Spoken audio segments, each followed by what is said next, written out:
Hey, j'espère que vous allez bien. Aujourd'hui je vous retrouve dans une nouvelle vidéo et je vous retrouve du coup pour mon book haul du mois de février. Alors par rapport au mois de janvier, j'ai pas mal de nouveaux livres à vous présenter. Il y a beaucoup de mangas, il y a beaucoup de petits formats et quelques gros formats. Donc pour éviter que la vidéo dure trop longtemps, je vais commencer tout de suite. J'espère que la vidéo vous plaira et je vous laisse avec la suite. Donc comme toujours avec ces livres là, il y a des livres que j'ai achetés, il y a des livres que j'ai pris en boîte à livres et il y a des livres qu'on m'a donnés. Donc il y a différents types de livres on va dire. Je sais pas si je reviendrai sur tous, si je me rappelle je vous le dirai, si je me rappelle pas c'est pas très grave. Il y a aussi beaucoup de mangas parce que j'avoue il y avait des nouveautés qui m'intéressaient. Il y avait aussi des séries que j'ai découvert un petit peu au hasard et que j'avais grave envie d'acheter et de découvrir. Il y a d'ailleurs une majorité de mangas que j'ai déjà lus et dont je vous parlerai dans ma vidéo bilan lecture du mois de février que je tournerai dans la semaine je pense. Là je vais juste vous présenter en fait toutes les nouvelles acquisitions que j'ai eues. À savoir que présentement j'ai pas encore calculé où j'allais les mettre parce que malgré tout je vide ma pile un peu étrangement. On y reviendra dans la vidéo qui concernera ma pile à lire. Non, mon bilan lecture plutôt. Mais je sais pas où je vais mettre tout ça. C'est pas grave, on verra ça après. Donc je vais commencer par les formats qui sont un peu plus gros, comme ça moi je peux les mettre en dessous. Donc le plus gros format que j'ai, je crois, il me semble que je vous l'ai pas présenté, donc je le mets dans cette vidéo aussi. Il fait partie là du coup des 31 livres que j'avais mis de côté. Je crois que je vous l'ai pas présenté. Le premier livre c'est Labyrinthe de Kate Moss, qui est comme ceci. C'est un vraiment gros livre. Celui-ci c'est ma mère qui me l'a ramené de boîte à livres. Il est énorme, je sais pas combien de pages il fait.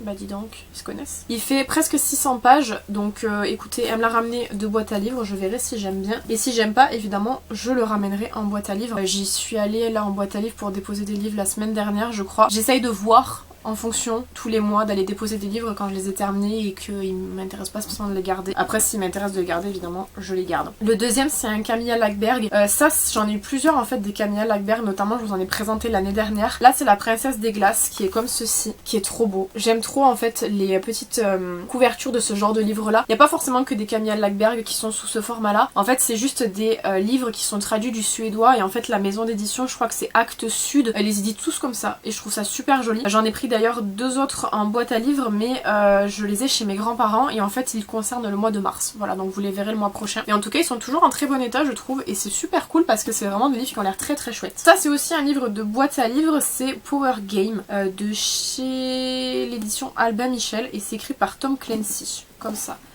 Pareil, ma mère l'a pris celui-ci, c'est pas moi. Et il a l'air aussi également très bien. Je vous fais pas les résumés parce que franchement il y a beaucoup trop de livres et ça va durer une éternité. Mais en tout cas ça avait l'air d'être un livre plutôt chouette. Et si jamais, encore une fois, c'est quelque chose que je n'aime pas, j'irai le redéposer en boîte à livres. Ça c'était pour les gros formats. On va passer du coup aux petits poches et je terminerai par les mangas parce qu'il y en a vraiment beaucoup. J'ai mis devant moi la micro-pile de livres poche. Alors déjà, en boîte à livres également, j'ai trouvé un Musso. J'étais très contente parce que c'est vrai que des Musso, j'en ai eu trouvé en boîte à livres mais en général l'état est pas ouf. Donc quand l'état est un peu trop dégradé, je les prends pas parce que je trouve que c'est pas très agréable de lire des livres qui sont beaucoup trop abîmés en fait. On n'a pas la... Enfin je sais pas, j'aime pas la prise en main et tout. Donc là c'est La vie secrète des écrivains. Celui-ci, je ne l'ai pas encore lu. Je pense qu'il va faire partie des livres que je vais lire durant le mois de mars parce que ça fait très longtemps que j'ai pas lu de Musso et c'est un de mes auteurs préférés. Donc voilà, je pense que il va être dans la prochaine lecture que je fais. Actuellement, je suis en train de lire Showstopper. Je sais plus qui c'est qui l'a écrit, mais en fait c'est un livre qui concerne le domaine du cirque et qui est très bien d'ailleurs. Et dès que j'aurai terminé du coup Showstopper, je pense que je lirai celui-ci parce que j'adore Musso. On a aussi Étoile du Nord de D.B. Jones qui est comme ceci.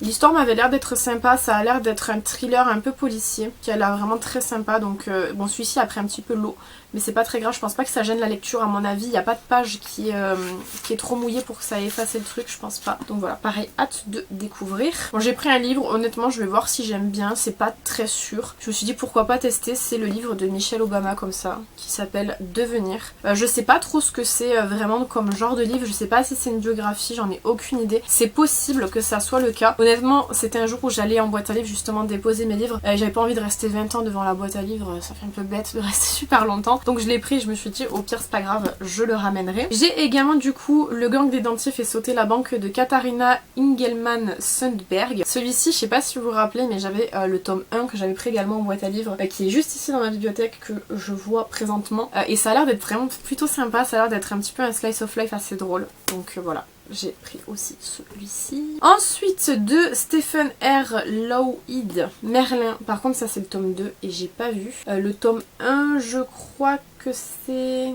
Qu'est-ce que c'est? Ça c'est Merlin. Et c'est l'autre, c'est Arthur peut-être le premier? Je ne sais pas. peu importe. Voilà, j'avais l'impression en tout cas, avant avoir vu que c'était le tome 2, que c'était, enfin de toute façon c'est sûr c'est ça, c'est de la fantasy. Juste je sais pas s'il faut avoir lu l'histoire du premier tome parce qu'apparemment ça a l'air d'être vraiment centré sur un seul personnage. Donc je suis pas sûre qu'il faille avoir lu, la phrase est très dure, le premier tome pour pouvoir lire celui-ci. J'en ai aucune idée. Au pire si c'est le cas, écoutez tant pis, j'irai le remettre. Bernard Minier, ça c'est Nuit. J'ai lu La Chasse de Bernard Minier au mois d'octobre, j'avais bien aimé. La seule chose qui m'avait un petit peu déçue c'était la tournure que prenait le livre, mais c'est le choix de l'auteur, c'est pas... Enfin c'est un choix personnel qui moi me convenait pas, mais c'était son livre, il faisait ce qu'il voulait. Mais après en termes de récit, en termes d'histoire et tout, j'avais trouvé ça super cool. Mais le problème avec les Bernard Minier c'est qu'il y a un certain sens pour les lire parfois. Donc je crois que La Chasse même était parmi les derniers qui étaient sortis, mais il y avait un ordre pour lire ceux d'avant et tout parce que c'était des officiers qui travaillaient sur l'enquête qui avaient apparemment des histoires dans d'autres livres. Je sais pas si vous comprenez bien, donc faudra que je vois si celui-ci il y a d'autres tomes à lire avant. Peut-être c'est le cas, peut-être c'est pas le cas. Mais en tout cas Bernard Minier j'aime bien comme il écrit et je trouve que en général vis-à-vis de ce que moi j'ai pu lire c'est plutôt pas mal. En fait je me rends compte que là dans les livres de poche il y a quasiment que du boîte à livres. J'ai l'impression de dépouiller la boîte aux livres mais c'est quand même sur un mois et en sachant que j'y vais comme je vous l'ai dit une fois par mois pour apporter des livres également. Ensuite il y a Accroche-toi Anna de Isabelle Wolf. Ça c'était un slice of life qui avait l'air trop cool. Donc c'est pour ça que je l'ai pris. J'ai jamais lu de livre de Isabelle Wolf. Je sais pas si c'est bien, aussi bien l'écriture va pas me plaire. Et en général les slice of life je trouve que c'est écrit de manière très simple, très compréhensible. Donc c'est le genre de truc où on se prend pas trop la tête. Donc hâte de lire également. On a ensuite Les Outrepasseurs, les héritiers tome 1 de Cindy Van Wilder. Celui-ci je voulais le commencer mais j'avais trop envie de lire un truc dans le domaine du cirque donc j'avais commencé Showstopper. Mais c'est vrai que j'ai hésité à commencer celui-ci plutôt. Mais écoutez, ce sera peut-être le prochain je pense. C'est un livre qui était offert apparemment. Alors je sais pas si c'était pour l'achat de deux livres, peut-être des éditions livres de poche. Je sais pas du tout. Mais c'est ça a l'air en tout cas d'être plus ou moins de la fantasy. Donc bah écoutez, moi j'aime bien la fantasy, c'est un peu mon genre de lecture préféré. Après ça dépend des moments, mais en général j'aime beaucoup la fantasy donc j'ai hâte de voir. On a également un Robin Hobb. Si jamais vous savez pas, j'ai quasiment tous les Robin Hobb de cette saga là. Il m'en manque quelques-uns, notamment le premier. C'est problématique quand il manque le premier. Mais j'ai envie de commencer cette saga, j'attends juste qu'elle soit complète. Parce que sinon ça va être problématique d'avoir des tomes un peu à droite à gauche. Là du coup c'est le tome 3, 6, 9, 10. C'est le tome 10 je crois. Je n'avais pas. J'ai vérifié. Donc très contente parce que du coup ça me permettra je pense une fois que j'aurai commencé de pouvoir enchaîner les tomes. D'autant que c'est vraiment des petits livres je trouve. Et c'est de la fantaisie évidemment. De Jo Nesbo, il y a L'Homme Chauve-souris. J'ai un livre de cet auteur, je crois que je n'ai pas encore lu. Je me demande si c'est pas un livre que je vous ai présenté, que j'avais trouvé chez Noz je crois. Et c'est un thriller tout simplement. Donc pareil, hâte de découvrir. Je vous dis pareil pour tous parce que évidemment si c'est des livres qui se retrouvent ici, c'est que des livres que j'ai envie de lire. Mais j'ai hâte d'avoir le temps de tout lire. Ça serait bien surtout. Ensuite, de Mo Heider, il y a Tokyo. Oula, je suis coincée dans mes bagues. Qui a pris le prix du Polar SNCF. Ah bon. Et le prix des lecteurs L, comme ça. Alors ça par contre je suis pas sûre d'aimer, c'est ma mère qui me l'a ramené. Je suis pas sûre d'aimer, donc celui-ci c'est un entre-deux on va dire. Bon je sais qu'elle aimera de toute façon elle, mais en tout cas c'est un truc un petit peu avec les Yakuza et tout, donc je suis pas sûre de trop kiffer. Quoi qu'il en soit j'ai quand même envie de tester pour voir, d'autant que la couverture est super méga jolie. Il y a La Cave au Crapaud qui est du coup un livre de fantastique écrit par Thomas Owen et apparemment il y a différents contes à l'intérieur. Ça m'intrigue de ouf parce que moi j'aime bien les petits contes comme ça, vous savez, un petit peu vintage. Je vous ai parlé notamment à plusieurs reprises des 100 contes mortels que j'ai lu le tome 1 en janvier, le tome 2 en février, et je vous ai aussi beaucoup parlé du Manoir de l'horreur, les petites lectures comme ça avec différents contes à l'intérieur, je trouve ça vraiment super cool. Donc celui-ci pareil, hâte de découvrir. J'ai On regrettera plus tard de Agnès Ledig qui est une autrice qui est très connue et j'ai jamais lu de livre de cette autrice. Donc pareil, hâte de voir ce que ça peut donner. Je pense que à mon avis ça doit être une lecture qui est quand même assez simple, donc on verra. Et le dernier, et après on passe au manga, c'est Il nous restera ça de Virginie Grimaldi, pardon, qui pareil est une autrice qui est très connue. J'en ai jamais lu de livre de cette autrice là et celui-ci j'ai vraiment hâte de le lire parce que outre la couverture qui est juste magnifique, l'histoire a l'air vraiment très intéressante. Ça a l'air d'être évidemment un slice of life. Comme d'hab. Et ça a l'air d'être vraiment très sympa et très détente à lire, surtout vous savez le genre de livre pas trop prise de tête où vous posez le cerveau, vous lisez et voilà, vous passez un bon moment quoi. Bon, on passe au manga. Autant vous dire que niveau manga j'en ai acheté beaucoup. J'ai pas trop acheté de romans pendant ce mois-ci donc du coup on va dire que ça contrebalance avec le fait que voilà, j'ai acheté beaucoup de mangas mais j'ai pas acheté de romans. On va essayer de se rassurer comme ça. Alors déjà le premier que j'ai acheté, je vous en avais déjà parlé mais vous savez que j'adore Junji Ito, c'est mon mangaka préféré, je pense que je vous l'ai répété tellement de fois que vous en avez marre. Et j'avais plus de Junji Ito, j'ai lu L'amour, la mort au mois de février, ce qui fait que littéralement j'avais le 4 d'Iris à lire, je l'ai pas encore lu parce qu'il est en anglais et que j'attends de me poser vraiment pour pouvoir le lire. Et du coup j'avais plus de Junji Ito à lire chez moi, donc je suis allée en chercher un et j'ai pris Carnage de Junji Ito évidemment. J'hésitais beaucoup avec Les Cauchemars de Mimi qui du coup est présentement le dernier qui est sorti, mais je crois qu'il y en a un qui va sortir au mois de mars il me semble, ou qui est sorti fin février, mais je crois que c'est mars qui sort. Voilà, j'en avais plus, j'ai hésité, j'ai pris Carnage, notamment parce qu'il y a une histoire dedans où j'ai vu beaucoup de gens qui avaient très hâte de enfin la lire. Je crois que c'est les damnés ou l'épidémie, je crois que c'est l'épidémie me semble. Il y en a un parmi ceux-là que les gens avaient grave hâte de lire, donc voilà, c'est pour ça que j'ai pris celui-ci, mais franchement tous les Junji Ito sont bons. Jusqu'à maintenant j'ai pas eu de déception chez Junji Ito, donc voilà, je le garde quand même pour l'instant de côté. Franchement Junji Ito, faut toujours en avoir un, si vous aimez les mangas d'horreur, faut toujours en avoir un dans sa bibliothèque de rab on va dire. Là j'en ai plus, voilà. Ensuite j'ai acheté les 2 premiers tomes de Chasse aux cadavres, comme ça. C'était pas prévu à la base que je les prenne, j'étais partie en boutique pour acheter Humanimals tome 2 que je n'ai pas trouvé, donc du coup j'ai pris ceux-là, donc Chasse aux cadavres. On est avec des adolescents qui en fait ont une personne qui disparaît et qui décide en fait de mener l'enquête justement pour savoir ce qui s'est passé et tout, et globalement ça va tourner autour de ça. Pour l'instant il y a que 2 tomes qui sont sortis, le tome 3 il sort dans les prochains mois, j'ai pas envie de vous donner de date, je crois que c'est avril ou mai, je sais plus, mais dans les prochains mois en tout cas il y aura le tome 3, et ça quand j'avais mentionné Cultura dans ma story, il m'avait dit qu'ils avaient eu un coup de cœur pour cette saga là. Moi j'ai lu les 2 premiers tomes évidemment, et je vais pas revenir dessus dans cette vidéo-ci puisque j'y reviendrai dans mon bilan lecture de février tout simplement, mais c'est une plutôt bonne découverte. Et j'ai enfin le tome 3 du Gros Chat et la Sorcière Grincheuse comme ça. Dans mon book haul du mois de janvier, du coup je vous avais dit que je le voulais et que je l'avais pas trouvé en magasin. Ils l'ont enfin reçu très longtemps après la date prévue à la base, donc c'était un peu chiant, il a fallu que j'attende. C'est pareil pour Humanimals je pense, normalement il est sorti je crois le 14 février. Je suis allée 2 fois en boutique, il l'avait pas. J'ai pas envie de commander sur internet, je vous ai déjà fait tout un speech là-dessus. Et quoi qu'il en soit, j'ai trouvé que voilà, ce tome était bien tout autant que les autres, et j'y reviendrai évidemment dans mon autre vidéo. Mais sachez que le tome 4 sort pendant le mois de mars, voilà. Étonnamment, j'ai trouvé des mangas en boîte à livres, ça m'est jamais arrivé, ça m'est genre littéralement arrivé qu'une seule fois, c'était pendant le mois de février. J'ai trouvé les 2 premiers tomes des enfants les enfants de la baleine plutôt, on va dire le titre correctement comme ça, d'occasion. Très bon état d'ailleurs pour de l'occasion, franchement ils sont vraiment nickel. Et j'en avais beaucoup entendu parler sur les réseaux sociaux de ce manga-ci, notamment en bien du coup. Et pour le coup je l'ai lu, j'ai hâte de vous en parler aussi parce que j'avais hâte de découvrir, mais vraiment pas mal ce petit manga là, et du coup il y a 22 tomes quand même, je sais pas si c'est terminé mais je crois que oui, mais j'ai vu qu'il y avait plus de 20 tomes, alors ça va être quand même assez compliqué de compléter, mais en tout cas les 2 premiers tomes je les ai trouvés en boîte à livres et c'était très bien pour découvrir. Ensuite j'ai un manga que j'avais mis dans ma pile de mangas à acheter, découvrir durant le mois de janvier, et je l'avais pas acheté et au final je l'ai pris durant ce mois-ci.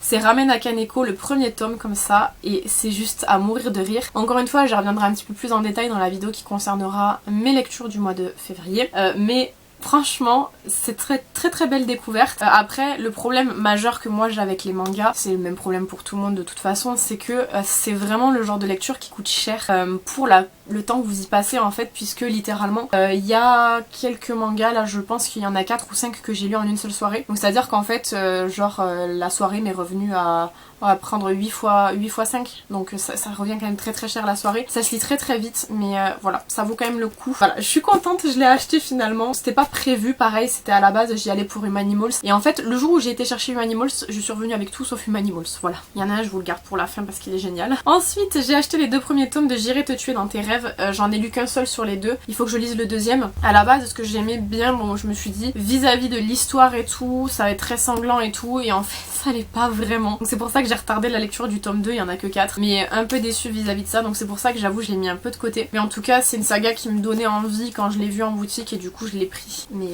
voilà, je vous en reparlerai encore une fois dans la vidéo qui concernera mes lectures. Une saga que ma soeur m'a offert parce que c'était pour la Saint-Valentin en fait tout simplement. C'est Copelion, voilà, il y a 4 tomes qui existent, et en fait ce que je trouve bien avec la saga Copelion, c'est que l'éditeur a mis le prix à 3,95€ par tome, et je trouve ça vraiment hyper bien, c'est pas très cher pour un manga. C'est un manga qui fait à peu près le même nombre de pages que les autres, j'ai pas vérifié, mais en tout cas en termes d'épaisseur c'est pareil que Les Enfants de la Baleine, donc c'est le même nombre de pages quoi. J'ai lu que le tome 1, j'attends pour lire la suite parce qu'en fait c'est une lecture commune que je fais, donc du coup je peux pas tout lire d'un coup sinon je me rappellerai plus pour les posts. Mais du coup ma soeur m'a offert les 4 premiers tomes et le 5e tome sort durant le mois de mars. Et le dernier livre que j'ai gardé pour la fin parce que franchement c'est le premier tome de Dracula en fait comme ça, et franchement j'en ai énormément entendu parler. En fait Kiyun a décidé d'éditer un manga qui traite tout simplement de la légende de Dracula, et quand c'est sorti il y a eu, tout le monde a reçu les services presse sauf moi et ils étaient magnifiques, genre il y avait beaucoup de goodies dedans qui étaient hyper